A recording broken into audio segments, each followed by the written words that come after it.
Bonjour et bienvenue sur Non Limite Sécu, le podcast francophone hebdomadaire dédié à la cybersécurité.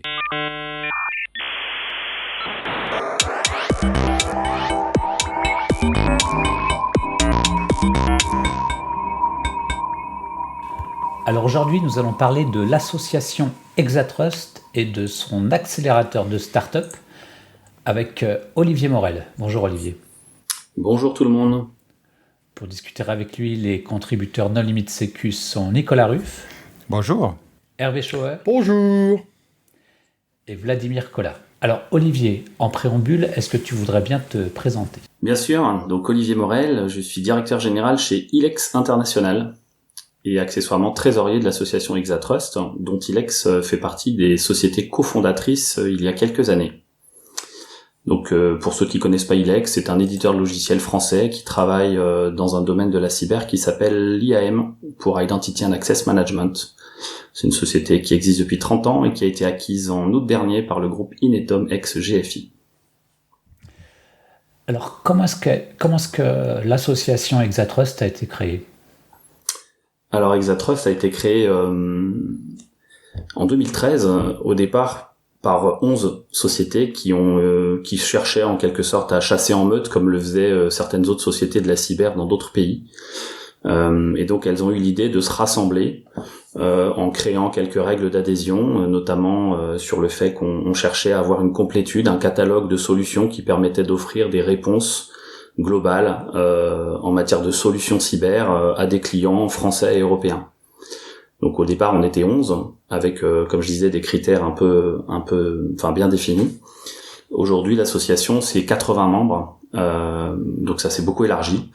Ça représente à peu près entre 3500 et 4000 salariés si on cumule les salariés de l'ensemble des membres, et à peu près un peu plus d'1 milliard d'euros de chiffre d'affaires. Aujourd'hui Exatrust c'est vraiment un groupement, on définit comme le groupement des champions français et européens de la cybersécurité et du cloud de confiance. Au sein de l'association, il y a des éditeurs de logiciels comme Ilex, comme des tas d'autres. Il y a des fournisseurs de cloud de confiance, il y a des entreprises de services du numérique, puis il y a des cabinets de conseil. Et ça représente vraiment toute cette structure-là. C'est majoritairement des PME, et donc Exatrust représente aujourd'hui, a vocation, a ambition à représenter les PME françaises et européennes en matière de cyber. Je précise européennes puisque à l'origine il y avait des sociétés françaises, mais aujourd'hui on a des sociétés qui viennent du Luxembourg, d'Allemagne, on a un nouveau qui va arriver qui vient du Portugal, etc., etc. Donc ça s'est étoffé. Du coup, Vlad, tu voulais intervenir ? Oui, petite question. Donc là, aujourd'hui, tu nous dis qu'il y a 80 membres. Est-ce que ça a vocation à grossir ? Qu'est-ce que vous avez vocation à avoir plus de membres ? Oui, il y a une vraie ambition de grossir vraiment fortement. C'est-à-dire qu'en 2013, on a démarré à 11. Là, on a fini 2021, on devait être 68 membres. Et on est déjà 80. Donc on a fait... et l'ambition, c'est vraiment d'être 200 à horizon 2025. Donc l'association a vraiment vocation à grossir. Alors, avant de parler de l'accélérateur de start-up, est-ce que tu peux évoquer quelles sont les activités en fait de l'association ? Ouais. Bon, il y en a pas mal. Je vais me concentrer sur les principales. Alors, il y a des activités autour de tout ce qui est représentation, représentation de la cyber européenne et de la souveraineté européenne en matière de numérique et de cyber. Donc on a des actions, je dirais, de mutualisation pour l'ensemble des membres sur des salons. Donc on a beaucoup de gens ont déjà vu le village Exatrust aux Assises de la Sécurité ou au FIC par exemple. On a évidemment des interventions dans ces sujets-là, dans ces salons-là. On est très présent au niveau du comité stratégique de filière. Donc on est pilote du projet cybersécurité IoT et cloud, copilote du projet cloud sur le CSF, où là en fait on participe complètement à la rédaction des travaux qui sont faits dans le contexte de CSF. On a beaucoup d'actions autour de beaucoup de membres qui participent au grand défi cyber par exemple. Aujourd'hui, tu as 9 lauréats sur 16 qui ont été retenus sur la tranche 1 de l'appel à projet PME. Et puis la communauté répond à la tranche 2. On a beaucoup de relations institutionnelles avec, par exemple, d'autres associations comme l'ACN, le CESIN, le CDSE, le CLUSIF, la CPME. On travaille sur des labels, typiquement le label de l'EXO européen ou le label France Cyber Security qu'on peut délivrer à nos membres. Enfin, on participe à l'organisation et à la délivrance de ces labels. On travaille avec pas mal d'institutions, avec des ministères, la Direction générale des entreprises, la DG Trésor. On a co-organisé l'année dernière la journée autonomie souveraineté numérique, par exemple. On a pas mal de relations avec Business France également pour exporter les technos françaises sur d'autres territoires. Et enfin, on a beaucoup d'activités, je dirais, de communication inter-associations entre, par exemple, on a des Exapitch, des Exatalk, des Exadays, etc., etc.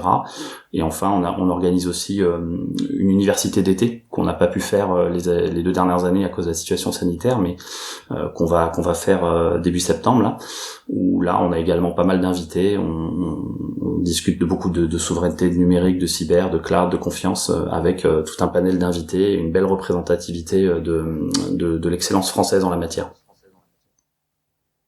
Est-ce que vous intervenez aussi sur des grands projets d'État, de refinancement ou de relance du secteur de la cybersécurité?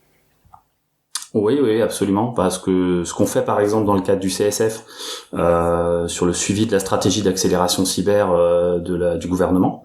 Donc ça, c'est quelque chose où on est vraiment présent à travers certains membres qui représentent en fait les collèges.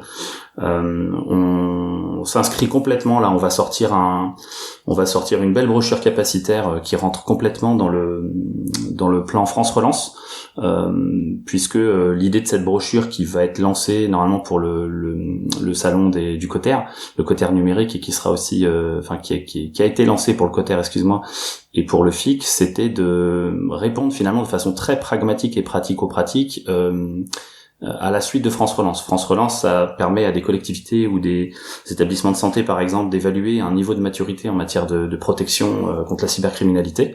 Ça se matérialise par des audits et la définition d'un niveau de maturité et ensuite un certain nombre d'actions. Et ces niveaux de maturité, les actions qu'on met en face, elles dépendent de ces niveaux-là. L'ANSSI appelle ça des parcours de cybersécurité. Donc ces parcours sont définis par des prestataires terrain. Et avec Exatrust, ce qu'on a voulu faire à travers cette brochure, c'était finalement, une fois qu'on a fait tout ça et qu'on a dit, ton SI est dans tel état, tu as telle vulnérabilité, tu dois par exemple protéger ta messagerie ou alors mettre en place telle solution d'authentification multifacteur, etc., etc. C'est de permettre aux directeurs d'établissement ou aux DSI de collectivité de prendre cette brochure-là et d'avoir finalement un panel de solutions françaises qui permettent de répondre à ce besoin-là. Donc ça, c'est typiquement une réponse à France Relance. Donc je parlais de la stratégie d'accélération cyber de France Relance. On a pas mal d'actions auprès des pouvoirs publics, notamment pour travailler sur la souveraineté des données, travailler sur la cyberassurance, la protection des TPE, des PME, travailler sur la commande publique, le fléchage de cette commande publique. Donc tout ça, ça se traduit par un certain nombre de cercles, de groupes de travail et de discussions collégiales avec ces pouvoirs publics, avec ces comités stratégiques de filière, etc., etc. Tu peux définir CSF juste Comité stratégique de filière. Et Coter, Salon Coter, c'est le salon des collectivités. Alors Coter, c'est le salon des collectivités territoriales qui se passe chaque année hors année Covid dans une ville différente et qui embarque. C'est un salon pas sécurité, mais en tout cas numérique. En général, les DSI des collectivités territoriales. J'ai encore une question. Est-ce que côté business, Exatrust, par hasard, permettrait à ses membres de travailler ensemble et de monter des offres pour répondre à des appels d'offres, par exemple de collectivités au hasard? Alors absolument, il y a des actions qui sont faites. Alors soit sur du gré à gré à travers, je dirais, des présentations internes pour que chacun connaisse bien les offres des autres, trouve des synergies et monte ensemble des dossiers de réponse et ainsi de suite.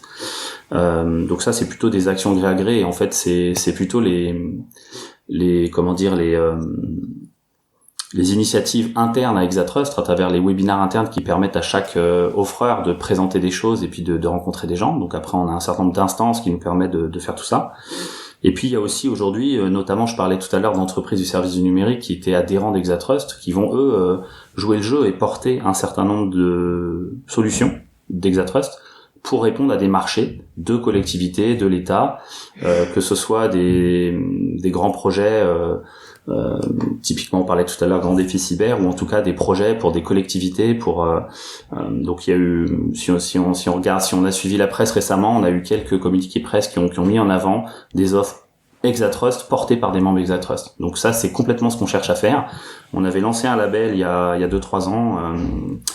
Qui s'appelait Exatrust Distribution, dont l'objectif était bien celui-là, était bien de permettre finalement de répondre en tant qu'Exatrust à des grands marchés, de tel ministère, de tel, peut-être même sur d'autres territoires, sur d'autres pays, ou de grandes organisations publiques, en apportant directement une solution globale qui était constituée de plein de solutions Exatrust. Exatrust, ça s'appelle Exatrust, donc ça fait référence à l'Hexagone. Donc je me souviens, au début, c'était des sociétés françaises. Donc aujourd'hui, j'ai compris que c'était des sociétés européennes. Donc vous êtes déjà 80 et vous voulez monter, alors peut-être en intégrant les ESN, tout en gardant uniquement les entreprises européennes? Ouais, absolument. Et je dirais même plus, en gardant plutôt une logique. Aujourd'hui, Exatrust représente plutôt des PME. C'est des sociétés qui vont être entre 10 et 200, 300, 400 salariés, majoritairement. Hein. On a beaucoup de sociétés qui se ressemblent. On sait qu'on a encore beaucoup de sociétés qui font pas partie d'Exatrust. Hein, et qu'on doit, qu'on peut intégrer si elles souhaitent nous rejoindre dans l'association. C'est pour ça que l'ambition d'être 200 en 2025, elle est complètement réaliste. Et 200 entreprises européennes, c'est tout à fait un objectif tenable. Il faut aussi préciser qu'à l'origine, dans Exatrust, certains sont un peu encore timides pour rentrer, puisqu'ils se disent ouais, mais moi j'ai déjà tel et tel concurrent qui sont dans l'association. Aujourd'hui, la concurrence, c'est vraiment plus un critère entre guillemets de non-sélection. Ça l'a été à l'origine de l'association, dans l'idée où moi, Ilex, j'avais pas envie de voir rentrer tel ou tel concurrent, parce que c'était l'idée de chasser en meute et finalement de monter quelque chose, une petite chasse commune. On n'en est plus du tout là aujourd'hui, puisque les ambitions ont complètement changé. Aujourd'hui, on souhaite peser sur les pouvoirs publics, porter une souveraineté européenne en matière de cyber, travailler avec les grands, la filière de la cybersécurité, Au début, etc., c'était etc. des offres complémentaires entre elles. Et donc, il n'y avait pas deux sociétés qui faisaient exactement la même chose. Aujourd'hui, l'objectif, c'est d'avoir tous les Européens ensemble pour porter le message de l'intérêt. Voilà. Absolument. Et c'est aussi d'offrir au pouvoir public du choix entre différentes technologies. C'est-à-dire que je suis une collectivité ou un ministère, etc. J'ai un besoin d'implémenter du bug bounty ou une protection de ma messagerie. Chez Exatrust, je vais trouver plusieurs offres autour de cette technologie-là. Et finalement, quelle que soit la techno, quel que soit le sujet qu'on adresse. Alors, comment est-ce qu'a été créé l'accélérateur de start-up ? Alors l'accélérateur que j'ai pas cité dans les actions Exatrust exprès tout à l'heure, vous l'avez bien compris, c'est quelque chose qu'on a lancé en 2021, en janvier 2021, donc l'année dernière, pour vraiment s'inscrire dans une action utile qu'on a. Avant, c'était au départ une idée d'un des membres. Hein. C'est comme ça qu'on fonctionne. Il y a des groupes de travail et on se réunit chaque année en comité stratégique au sein d'Exatrust pour définir aussi la roadmap entre guillemets de l'année qui vient, pour définir aussi les combats et les chantiers sur lesquels on va travailler. Ils sont souvent liés à l'actualité, mais aujourd'hui dans Exatrust, le constat c'est qu'on commence à avoir beaucoup de membres, on a des gens qui sont là depuis longtemps, et on a énormément de startups sur lesquelles on s'est dit que on pouvait jouer un rôle pour les aider, non pas financièrement, non pas tel que le font peut-être certains incubateurs ou certains fonds, etc., mais plutôt concrètement en mettant en place un accélérateur business pour accélérer au sens propre du terme ces startups qu'on sélectionnerait. Donc nous, ce qu'on a cherché à faire, c'est vraiment accélérer le développement de startups innovantes pour qu'elles puissent atteindre plus rapidement une maturité sur le marché.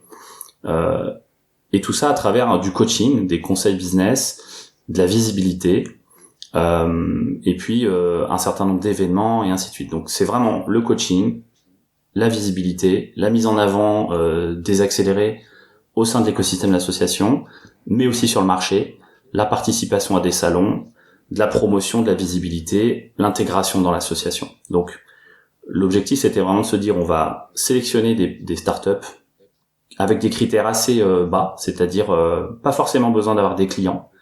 Il y a besoin d'avoir un produit qui fonctionne, qui est capable vraiment de, peut-être un MVP, enfin quelque chose qui puisse, un témoin client, un client témoin, pardon, une structure de moins de 10 salariés, une société qui soit assez jeune, qui soit européenne à plus de 51%. Et à partir de là, on a fait un appel à candidature sur la première saison en 2021. On a eu une vingtaine de candidatures, une vingtaine de dossiers. On en a sélectionné 6 qui sont venus pitcher.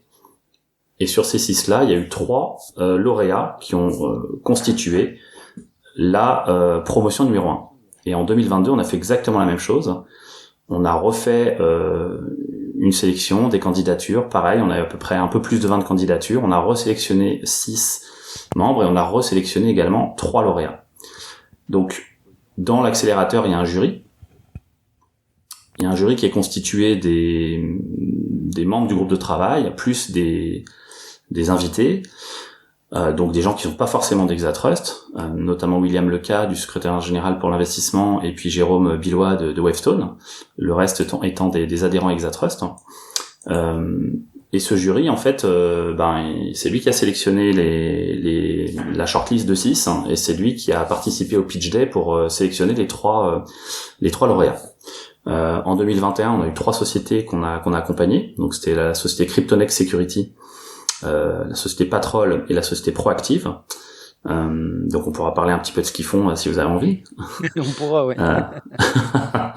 Mais je crois qu'ici on a quand même quelqu'un qui saura mieux en parler. Pour l'instant, je garde ma casquette d'un intervenant de Limite Sécu naïf qui connaît pas Exatrust. D'accord, impeccable. Et donc si je fais un petit focus sur cette promotion 2021 avant de parler de la 2022, ce qu'on a fait, c'est que la première chose qu'on a faite, en fait, une fois qu'on les a sélectionnés, on leur a affecté des parrains sur la base du volontariat. C'est-à-dire qu'on a présenté à Exatrust les 3 sociétés qu'on avait retenues, et puis il y a des parrains qui se sont positionnés pour les parrainer, pour les coacher. Donc chez Cryptonext, on a eu Brainwaves de Greenbow, chez Patrol, on a eu Udrive Roden Schwartz, et chez pour Proactive, on a eu Ilex et Atempo. L'objectif des parrains, c'est vraiment d'être leur référent, leur point d'entrée sur pas mal de sujets et de mener un certain nombre d'actions. Donc les actions, il y en a eu plein qui ont été menées en un an. Il y a eu des actions avec pas mal de visibilité. Donc il y a eu des passages sur BFM Business. On les a accueillis au FIC 2021 où ils étaient présents sur le village Exatrust. On a fait des mises en relation, du networking. Ils ont eu des articles de presse à droite à gauche. On leur a amené une visibilité sur LinkedIn assez importante, sur Vivatech, sur quelques salons. Ça, c'était vraiment le côté collégial de ce que pouvait apporter Exatrust avec l'ensemble de ses adhérents, par exemple. Ensuite, au niveau du business, puisque c'est l'objectif, on a pu introduire, je dirais, nos 3 accélérés auprès de l'ensemble des membres, créer des synergies. Donc, il y a eu des synergies entre ce qu'ils font et ce que font les autres membres, ce qui a généré du business. Donc, il y a eu pas mal de mises en relation. On les a aidés sur des référencements marché, par exemple. On les a aidés sur leur modèle économique. On les a aidés sur du coaching vraiment pur et dur, sur leur politique de pricing, sur leur discours marketing, sur leur stratégie, sur leurs embauches, et même sur de l'accompagnement pour les aider sur leur levée de fonds, par exemple. Donc, tous ces éléments-là ont permis de vraiment de leur faire gagner énormément de temps. Ce que nous, on s'est dit, c'est que chez Exatrust, il y a quelques anciens et qui peuvent faire bénéficier quelques jeunes d'expérience, de là où ils sont plantés, de gagner du temps, etc. Et tout ça, c'est gratuit. Et tout ça, c'est totalement gratuit. C'est-à-dire qu'une fois qu'on les sélectionne, on les accompagne complètement. Et je dirais même qu'en point d'orgue, finalement, après cette année d'accélérer pour la première promotion, ils rejoignent Exatrust. Ils deviennent adhérents automatiquement s'ils le souhaitent. Parce que s'ils le souhaitent pas, c'est peut-être un constat d'échec pour nous. Mais là, a priori, les 3 de l'année dernière ont bien souhaité être adhérents cette année. Et ils ont aussi une adhésion gratuite la première année. Donc on essaye vraiment on essaye vraiment de les aider en leur faisant gagner du temps sur à peu près tout. Et comme chez Exatrust, finalement, ceux qui s'impliquent ont des profils différents. Il y a des tech, il y a des marketing, commerce, business, DG, etc. Finalement, chacun apporte sa pierre à l'édifice et peut les aider complètement. Et c'est cher l'adhésion à Exatrust ? Alors ça dépend c'est un système qui dépend du chiffre d'affaires que tu génères, donc il y a des paliers, et ça va de 1500 à 10 000 euros, selon la taille de l'entreprise qui fait partie, qui est adhérent. C'était pour voir si l'adhésion gratuite, c'était un gros ou un petit cadeau. Pour eux, c'est 1500 euros, on va dire, d'adhésion, et pour... C'est toujours ça le prix. Voilà. Et puis il y a le fait que, par exemple, on les accueille au FIC sur le village Exatrust, on leur fait pas mal de promotions sur de la presse, sur de la vidéo et ainsi de suite. Alors, Vladimir, c'est le moment de changer de casquette. Oui, donc j'enlève la casquette du naïf Noémie Tsiku qui connaissait pas Exatrust en tant que maintenant nouveau jeune membre Exatrust. Effectivement, donc, comme l'a dit Olivier, nous on a postulé à l'accélérateur Exatrust il y a 1 an et demi et on a eu la chance d'être sélectionné. Et ce qu'on attendait, c'est exactement ce qu'Olivier a décrit juste avant, c'est-à-dire que C'était de la confiance, du conseil et de la visibilité. C'est-à-dire de la confiance déjà parce que gagner cette compétition entre guillemets, ça permet d'avoir la confiance des pairs et donc après tu peux le montrer. Tu dis voilà, les gens d'Exatrust nous font confiance. Même si tu es une jeune entreprise, tu vois que des gens du métier te font confiance, ce qui voilà est toujours intéressant et bon à prendre. Il y a aussi la partie conseil où là c'est vrai qu'on a fait beaucoup d'échanges avec notre parrain. Donc pour nous c'était effectivement Woodrive et Ronan Schwartz. Et c'était hyper intéressant parce que c'est vraiment là que prend tout le sens d'accélérateur parce que ça nous a permis entre guillemets d'accélérer, je sais pas si c'est accélérer le bon terme, mais en tout cas d'optimiser le parcours de la croissance et d'éviter certains écueils en bénéficiant des expériences des autres et puis aussi de faire les bons choix à certains moments, donc vraiment de gagner du temps. Donc finalement, accélérateur, ça a son sens. Et puis il y a aussi partie visibilité où, comme l'a dit Olivier, effectivement, on a fait des plateaux BFM, on a fait plusieurs, on a fait aussi le FIC dans le village Exatrust. Donc vraiment, ça c'est hyper intéressant pour une entreprise toute jeune, toute récente, parce que c'est de ça qu'elle a besoin. Donc c'est vraiment de visibilité pour être connue, pour vendre après, et puis de conseils pour pas faire les erreurs que font que d'autres ont faites et qu'on peut éviter si on les connaît. Ouais, et puis pour compléter, comme c'était la première promotion en 2021, nous-mêmes on a dû un peu apprendre et améliorer notre façon de gérer cet accélérateur, parce que le groupe de travail il est très sympa, il y a une bonne ambiance, d'onboarder, je dirais des startups, de les sélectionner en mode avec des pitch days, de les accueillir et d'essayer de les aider, c'était vraiment super intéressant, même pour nous finalement c'est du gagnant-gagnant, ça donne un sens aussi à l'action d'Exatrust. Au-delà de tout ce que j'ai dit avant sur ce qu'on faisait, celle-là, à travers la gratuité de ce programme, c'est quelque chose qui nous paraissait intéressant. Et puis sur la deuxième promotion, on a eu encore plus de candidatures que la première. Donc pour nous, ça a été aussi quelque chose qui nous a montré que ça répondait quand même à une demande et qu'il y avait de l'attrait pour ça. Et je reprends un autre point que Vladimir disait, c'est que moi j'ai travaillé avec Proactive à titre personnel sur l'année dernière. Donc effectivement, eux, ils ont confirmé la belle résonance que ça avait pu avoir vis-à-vis notamment de leurs investisseurs et la crédibilité et la légitimité que ça pouvait leur donner d'être finalement sélectionnés et accompagnés par une association comme Exatrust qui aujourd'hui commence à représenter pas mal de sociétés. Et Vladimir, pour toi, le domaine sur lequel ça a été le plus utile, ça a été lequel? Est-ce que ça a été stratégie de distribution? En fait, je vais te faire une réponse pourrie, mais je vais dire l'accélération dans son ensemble. Mais en fait, un peu tout. C'est vraiment les trois critères que j'ai cités tout à l'heure. C'est vraiment la confiance, la légitimité. C'est-à-dire qu'effectivement, quand tu as une association qui est quand même assez visible, qui te porte, qui te présente, forcément, tout de suite, tu es plus légitime. Même si tu es inconnu, tu es tout de suite plus légitime.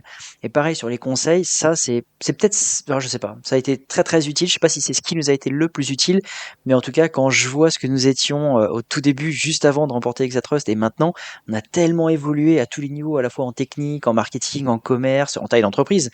Aujourd'hui, on est bientôt 16-17. Je crois qu'à l'époque, on devait être, je sais pas, 5-6. Donc c'est en 1 an et demi. Donc c'est vraiment génial. Et puis la visibilité aussi, ça c'est très très important pour une petite entreprise qui démarre parce que si t'es pas visible, tu peux pas vendre. Et donc tu as besoin de visibilité. C'est un gros travail, vraiment très très long terme. Mais ça, grâce à Exatrust, on a gagné très rapidement en visibilité. Mais est-ce que c'est quelque chose qui n'existait pas avant ou est-ce qu'il y a d'autres... on parle beaucoup de fonds d'investissement en France, ce genre de choses. Pourquoi est-ce que Exatrust a eu besoin de faire son propre incubateur? Enfin, quelle est la différence avec Station F, l'incubateur du Corpus Avant, Cyber je peux te... En tant que petite entreprise, nous on en a essayé, on a fait, j'avais l'impression, je sais plus, il y a un film américain avec une mère qui emmène sa fille qui fait tous les concours de beauté. Moi, j'ai l'impression d'avoir fait ça pendant 1 an et demi où, avec mes associés, on a fait tous les concours de beauté de start-up. On a fait plein des trucs un peu ridicules. Il y en a même un, c'était sur un ring de boxe où il fallait s'affronter à pitcher. Ah bon. Non, mais Nico, il parle des incubateurs. Il parle pas des concours. On a fait Station F, on a fait plein d'incubateurs. Oui, mais type Thales, Webstone, enfin, je veux dire... Oui, justement. D'accord. On a fait beaucoup. Et très honnêtement... Ce que j'ai trouvé vraiment intéressant dans Exatrust, il y a vraiment le conseil coaching, ça paraît un peu bullshit, mais au final, c'est vraiment réel. Je sais pas si dans les autres accélérateurs, on aurait eu pareil. Et la visibilité, enfin, très honnêtement, en plus, c'est des gens du métier. C'est que des entreprises de la cybersécurité françaises, donc ils connaissent bien le métier, qui ont quand même un peu bourlingué, parce que globalement, les entreprises sont légèrement plus anciennes que la nôtre. Surtout, ce sont des gens qui sont passés par là. C'est-à-dire que ce qui fonctionne peut-être moins bien chez certains incubateurs, c'est que tu as des gens qui n'ont vécu que la grande entreprise ou la société financière. Alors que, bah, moi, je dois reconnaître que j'ai déjà conseillé des tas de créateurs d'entreprises assez facilement, en ayant été moi-même passé par là, essayé de m'implanter aux États-Unis, j'en passe à des meilleurs. Et tu as tout de suite énormément à partager. Or, quand tu vois les sociétés actuellement chez Exatrust, il y en a plein, elles ont été des startups à leur début. Oui, moi aussi. Donc, ils sont presque tous passés par là. Et tu as pas mal d'accélérateurs, d'accélérateurs, je sais pas, d'incubateurs qui te proposent en fait au final des bureaux. Bon, super, des bureaux, mais au final, les bureaux, c'est pas ce dont tu as besoin quand tu es jeune. Quand tu démarres, tu peux travailler chez toi ou des petits bureaux pas chers. Tu as besoin surtout de conseils et de visibilité. Et c'est ça que nous avons. C'est exactement ça. Hein. C'est exactement ça. On voulait pas nous apporter de l'argent, des bureaux, de la logistique. On veut vraiment apporter de l'expérience. Et Hervé, t'as raison sur le fait que dans Exatrust, finalement, le coaching, il est fait par des patrons de PME. Il est fait par moi, je vois par exemple par rapport à ce qu'on a pu faire nous Ilex avec Proactive, il y a plein d'éléments que j'ai pu leur apporter, et puis les éléments que je pouvais pas leur apporter, j'ai sollicité d'autres collègues sur certains métiers. Par exemple, quand ils avaient envie vraiment de travailler sur leur stratégie marketing, c'est pas moi qui m'en suis occupé, c'est mon directeur marketing, et on a pu aussi leur donner des conseils parce que nous, on avait peut-être pendant 3-4 ans avancé sur différentes pistes, sur la lead generation, etc., sur pas mal de sujets, qui fait qu'on leur a dit ça marche, ça n'a pas marché pour nous et ça a fonctionné. Et quand on croise en fait avec pas mal de sociétés sur ce genre de retour d'expérience, eux, on leur fait complètement gagner du temps. Donc c'était vraiment de se démarquer par rapport à un incubateur, par rapport à un fonds, sur le fait qu'ils sont coachés par des professionnels du secteur qui sont passés par là où ils vont passer, et essayer de les peut-être leur faire valoriser, exprimer leur proposition de valeur, travailler leur business model, travailler leur catalogue de prix, leur stratégie marketing de vente, et ainsi de suite, et faire en sorte qu'ils se plantent pas sur des sujets sur lesquels nous on s'est peut-être tous plantés avant. Et voilà, c'est pour ça qu'on a appelé ça accélérateur, c'est pour gagner du temps. Ne faites pas du growth hacking. Tous les gens qui en font finissent dans ma boîte à spam, je vous préviens. Et Olivier, quel est le gain pour Exatrust ? Alors nous, comme je disais tout à l'heure, idéalement, en fait, quand on va aider ces sociétés à accélérer, un des gains pour Exatrust, on en parlait tout à l'heure, c'est que les accélérés deviennent des membres à terme. Et donc, dans notre stratégie finalement de grossir, on a à la fois la capacité d'accueillir des nouveaux membres qui existent déjà, mais on a aussi, nous, intérêt à aider des sociétés à développer certaines technologies innovantes. Peut-être on parlera un petit peu de la promotion 2022 après. Pour amener de la valeur dans l'offre globale. Ce qu'on cherche à faire chez Exatrust, c'est aussi avoir un catalogue global de sécurité et de cloud de confiance pour répondre finalement à tous les enjeux en la matière.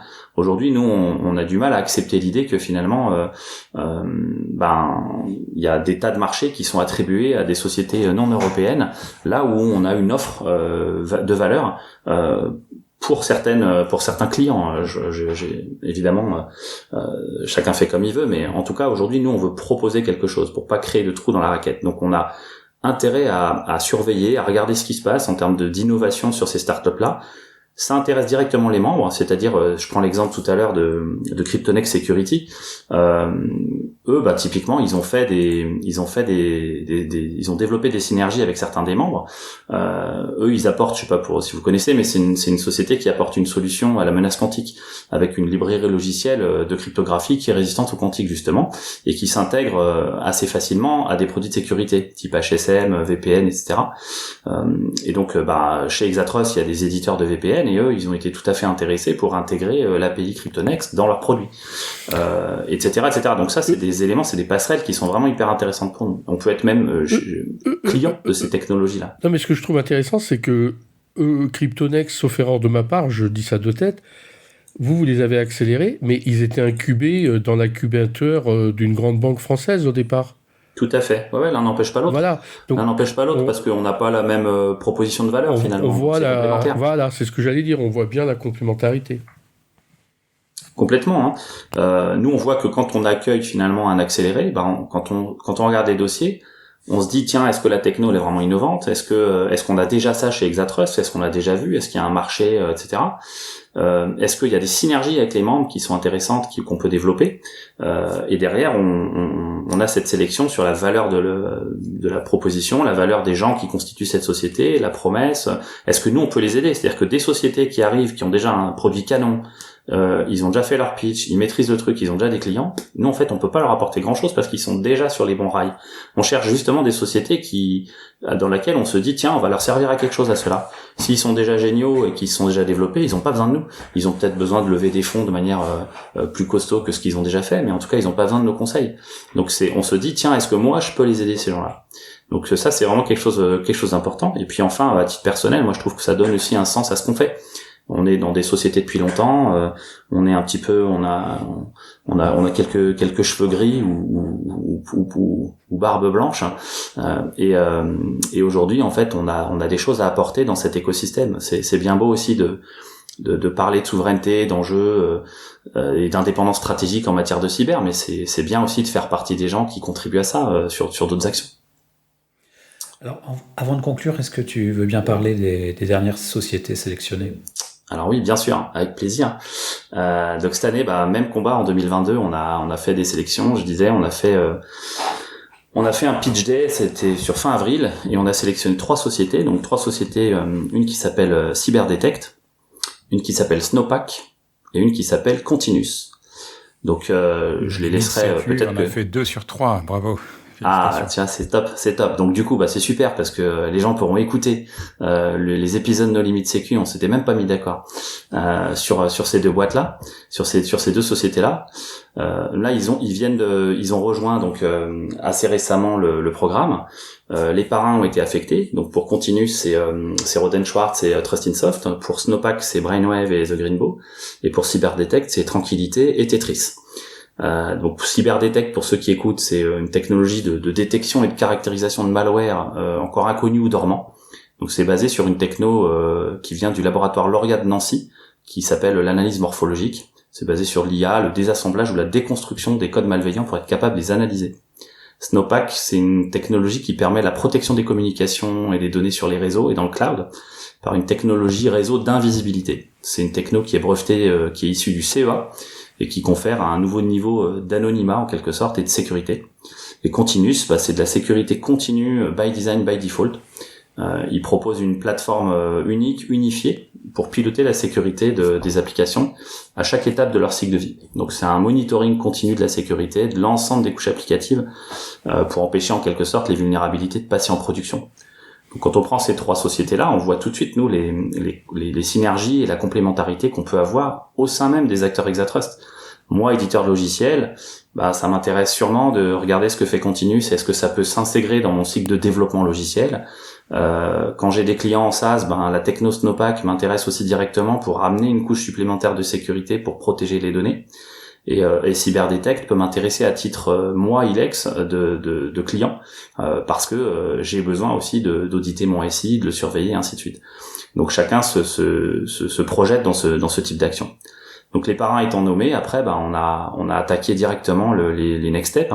Les next steps, ça veut dire commencer la visibilité, ça veut dire préparer tout de suite après les pitchs et après la sélection, c'était les invités à l'AG de l'association, c'était préparer le FIC, donc accueillir les accélérés le 7 juin Snowpack, le 8 juin Continuous et le 9 juin Cyberdetect, avec un kakémono, une visibilité au sein du village Exatrust, rencontrer le bureau et le CA de l'association, le conseil d'administration, monter les webinars internes qui leur permettent de présenter leurs offres aux 80 membres de l'association, préparer les universités d'été qui arrivent début septembre, et puis travailler concrètement avec les parrains qui vont eux bien comprendre l'offre, les valoriser au sein de l'association et puis créer toutes ces synergies, cette accélération.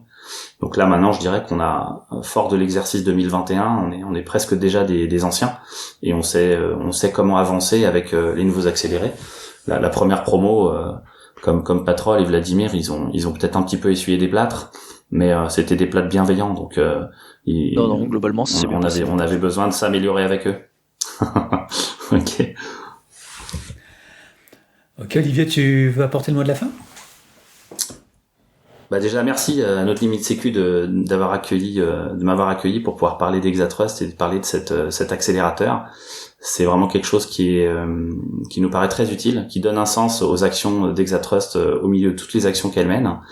Donc moi j'invite vraiment les gens à s'intéresser à ces technos-là, à ces accélérés, et puis à tous ceux qui représentent, qui se sentent partie prenante des PME de la cybersécurité européenne, de s'intéresser à ce que fait Exatrust et de rejoindre cette belle association. Eh bien, bravo pour cette initiative et merci beaucoup d'avoir accepté notre invitation. Merci aux contributeurs. Chers auditeurs, nous espérons que cet épisode vous aura intéressé. Nous vous donnons rendez-vous la semaine prochaine pour un nouveau podcast. Au revoir.